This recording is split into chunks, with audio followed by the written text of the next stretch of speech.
A big part of caring for the animals at the zoo is training them for their well-being checkups. We get to see that up close in the Australian aviary.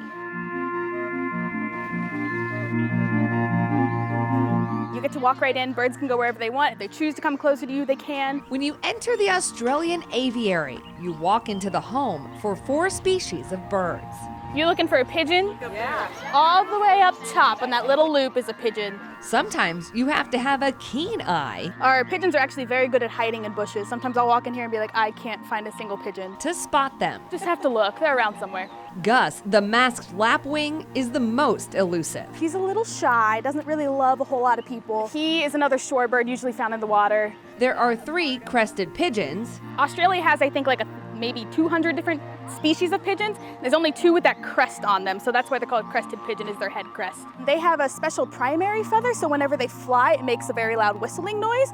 2 straw-necked ibis, Frankie and Alice. Alice actually turned 31 years old, and their average lifespan's about 12, so she's doing great. They have a super cool metallic sheen when they're sun, which you can kind of see now. They're really pretty birds. Not the most majestic sounding. They kind of just grunt. They don't have really pretty bird songs. But they have that straw neck, which is where they get their name from. and 13 cockatiels. They're a parrot species, so they just learn on pretty quickly. You might also see animal care specialist Yes, for Australia section. Ellie Hahn. Hi, Lemmy. I don't think you came down.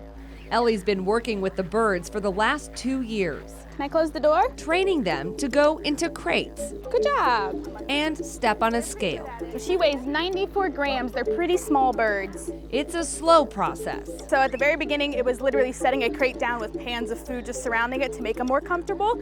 And then once they were coming down to the crates, able to eat, I moved food a little bit closer, then started putting it inside, and then took their actual diet away and ended up just being treats, which ended up working a lot better. She seems like she wants the checks today.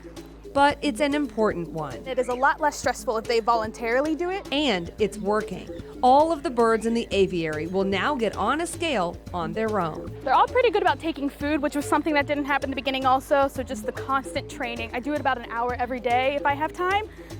They've all become pretty friendly and they're easier to medicate now. The crate training is important to easily move the birds in and out of the exhibit. They used to be scared of everything. Even bringing crates in here was super terrifying for everybody.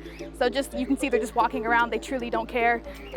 Next steps would be to crate train some of the other birds in here. Some of the cockatiel now even cozy up in the crates. Do you want to come out? Ellie, usually she hangs out in there until we leave.